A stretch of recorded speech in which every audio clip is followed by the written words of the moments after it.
So for the next few weeks, as we work on our agency quest paper, we're going to be looking at different takes on agency.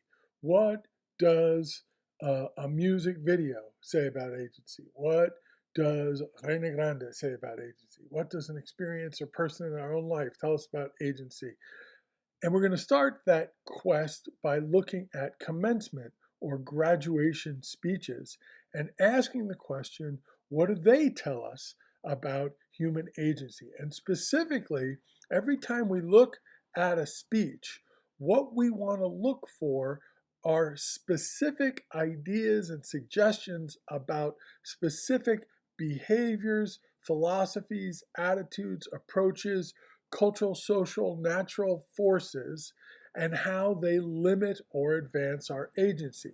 The key is to avoid broad generalizations like find your purpose and look for specific suggestions like creativity, grit, embracing uncertainty, seeking out stillness, etc.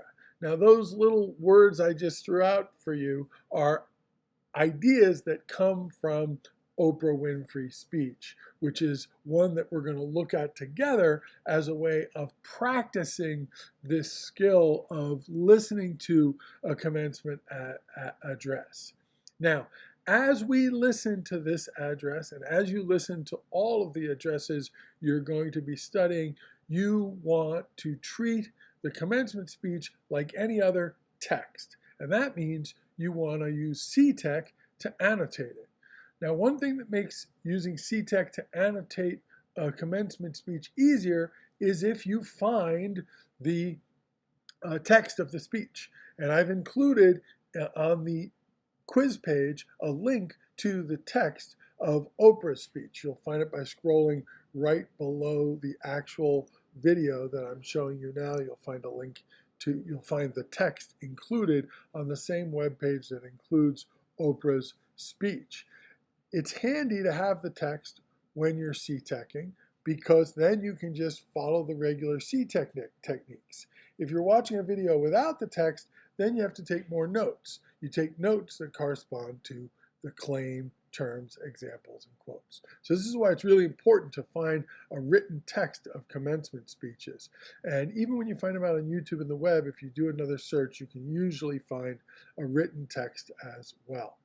All right, so let's get into listening to Oprah's speech. She delivered this in 2020. This was the big graduation, the big year where all the graduations were banned because of the pandemic. And the speech starts with something I want you to listen for right away, which is a paradox.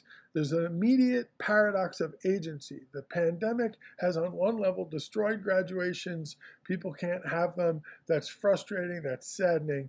On the other hand, the pandemic has given the class of 2020 a unique perspective, a unique mission, a unique power to contribute change to the world. At least that's how Oprah reads it. So one of the things I want you to listen for is that paradox of the pandemic at the beginning, because that's a paradox of agency.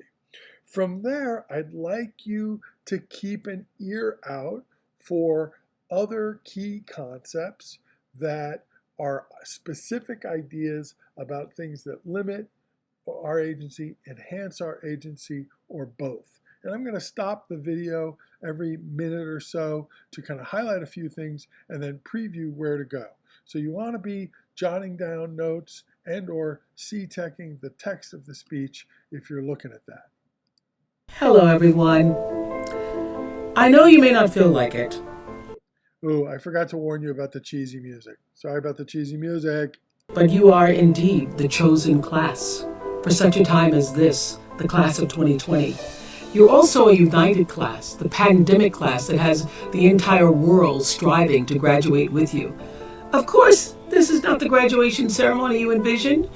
You've been dreaming about that walk across the stage, your family and friends cheering you on, whoop, whoop, the caps flung joyously in the air. But even though there may not be pomp because of our circumstances, never has a graduating class been called to step into the future with more purpose, vision, passion, and energy, and hope. Your graduation ceremony is taking place with so many luminaries celebrating you on the world's Facebook stage, and I'm just honored to join them and salute you. You know, the word graduate comes from the Latin gradus, meaning a step toward something. And in the early 15th century, graduation was a term used in alchemy to mean a tempering or refining. Every one of us is now being called to graduate, to step toward something, even though we don't know what. Every one of us is likewise now being called to temper the parts of ourselves that must fall away, to refine who we are, how we define success, and what is genuinely meaningful. And you, the real graduates on this day, you will lead us. I wish I could tell you I know the path forward. I don't. There is so much uncertainty. In truth, there always has been. What I do know is that the same guts and imagination that got you to this moment, all those things are the very things that are going to sustain you through whatever is coming. It's vital that you... So I think it's real important to note there that she's presenting a lot of different ideas about agency. And if you were writing a paper, I would be asking you to pick one of those ideas, pull it out, and make it the focus of a paragraph. So when we write our papers, what I want you to understand is we are going to be pulling out specific ideas from each of our sources and expanding that into a full paragraph. So as I mentioned, there's that whole idea of the paradox of the pandemic. I thought it was particularly interesting the way she saw the pandemic as inviting unity. So unity is an interesting word that a paragraph about agency could be constructed around. She also has that really powerful moment at the end where she talks about uncertainty and how she can't really tell us how it's all going to play out because we don't know. And that was a particularly acute feeling in the spring of 2020, but I think that is a core experience of life. And that idea of uncertainty can feel very limiting. And one of the interesting questions that Oprah is going to talk about later, and I think you would want to explore on your own, is how can uncertainty also give us agency? How can uncertainty create opportunity as well as anxiety? So uncertainty is another paradoxical concept of agency, I think. And then finally, the last thing she said before we paused that I think jumped out as a good possible paragraph topic would be the idea of grit and how hard work and perseverance and determination can be empowering.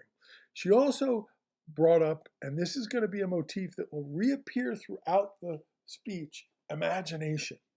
Oprah's very passionate about imagination and creativity.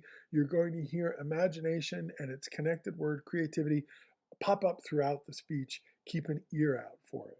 So when we think about specific ideas that would work well as paragraph topics in an agency quest paper, things like the paradox of the pandemic, the paradox of uncertainty, grit, imagination, those are four ideas that jump out at me in the first part of the speech. We would not try in a paper in one paragraph to write about all four of those ideas. The goal would be to pick out one of those four ideas. Now, I want to warn you ahead of time that you're not going to be able to use this speech in your paper because this is one we're all doing together, but you're going to be doing the same thing in your paper that we're doing here. We're listening to Oprah and we're picking out an idea that could be the foundation for an analytical paragraph. All right, let's listen up a little bit more. I really want you to pay attention to her thoughts on the unknown, stillness, creativity, and inequity and inequality. Keep an ear out for those ideas in the next part of the speech. You learn, and we all learn, to be at peace with the discomfort of stepping into the unknown. It's really okay to not have all the answers. The answers will come for sure if you can accept not knowing long enough to get still and stay still long enough for new thoughts to take root in your more quiet, deeper, truer self. The noise of the world drowns out the sound of you. You have to get still to listen. So can you use this disorder that COVID-19 has wrought? Can you treat it as an uninvited guest that's come into our midst to reorder our way of being? Can you, the class of 2020, show us not how to put the pieces back together again, but how to create a new and more evolved normal, a world more just, kind, beautiful, tender, luminous, creative, whole? We need you to do this, because the pandemic has illuminated the vast systemic inequities that have defined life for too many for too long. For poor communities without adequate access to health care, inequality is a pre-existing condition. For immigrant communities forced to hide in the shadows, inequality is a pre-existing condition. For incarcerated people with no ability to social distance, inequality is a pre-existing condition. For every person burdened by bias and bigotry, for every black man and woman living in their American skin, fearful to even go for a jog, inequality is a pre-existing condition. You have the power to stand for, to fight for, and vote for healthier conditions that will create a healthier society. All right, so you can hear, I love that stirring music in the background. And it's a little cheesy, you can't help get wrapped up into it. So hopefully you heard those ideas of stillness, embracing the unknown, creativity, inequity. These are all things that if we were going to write a paper about this speech, any one of those words could be a paragraph topic, right? A paragraph about inequity and the way it limits agency. A paragraph about what Oprah says about creativity and how it offers agency. Um, uh, and, uh, and one line that I really enjoyed, sorry for the stammer there, is she talks about the disorder created by COVID, but at the same time she talks about how that creates an opportunity for your generation, this generation, to reorder. It's a playful disorder, reorder rhyming going on, but it's also another great example of that paradox of agency. Disorder opens an opportunity for order, to create new order, to create new ideas and images and approaches. And it's just, that would be a great example of a paragraph topic, right? The paradox of disorder and the opportunity to reorder. Okay, so we're getting into kind of the home stretch of her talk, and in this stretch, she's going to turn her attention to some cool quotes from Martin Luther King and explore the idea of interconnection, the way that we are interdependent upon and interconnected with each other. And then she's going to move towards kind of a final emphasis and focus on the power and the idea of service and the power and the call to create and renew. So here we go. This moment is your invitation to use your education to begin to heal our afflictions by applying the best of what you've learned in your head and felt in your heart. This moment has shown us what Dr. King tried to tell us decades ago. He understood that we are caught in an inescapable network of mutuality, tied into a single garment of destiny. That's what he said. Whatever affects one directly affects all indirectly. If humanity is a global body, every soul is a cell in that body. And we are being challenged as never before to keep the global body healthy by keeping ourselves healthy in mind, in body, and spirit. As all the traditions affirm, the deepest self-care is at once caring for the human family. And we see this so clearly with essential workers. Look who turns out to be essential. Teachers, your teachers, healthcare workers, of course, the people stocking grocery shelves, the cashiers, the truck drivers, food providers, those who are caring for your grandparents, those who clean the places where we work and shop and carry out our daily lives. We are all here because they, at great and profound risk, are still providing their essential service. What will your essential service be? What really matters to you? The fact that you're alive means you've been given a reprieve to think deeply about that question. How will you use what matters in service to yourself, your community, and the world? For me, it's always been talking and sharing stories.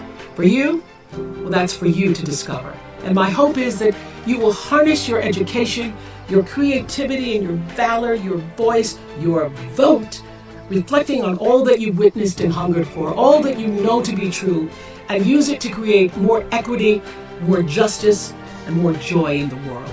To be the class that commenced a new way forward, the class of 2020. Bravo. Brava, brava, brava. All right. So I hope that walking through this together, watching it together, helps you understand what a rich source of material these kind of speeches are for ideas and conversations about agency. Your task as you move forward on the assignments related to our first paper is to listen to commencement addresses and extract from them these specific ideas about specific things that can limit, enhance, or simultaneously do both to our agency. So that's where you want to go with this. You'll see below this lecture some quiz questions, review questions designed to help you kind of walk through what we just talked about. All right, see you soon.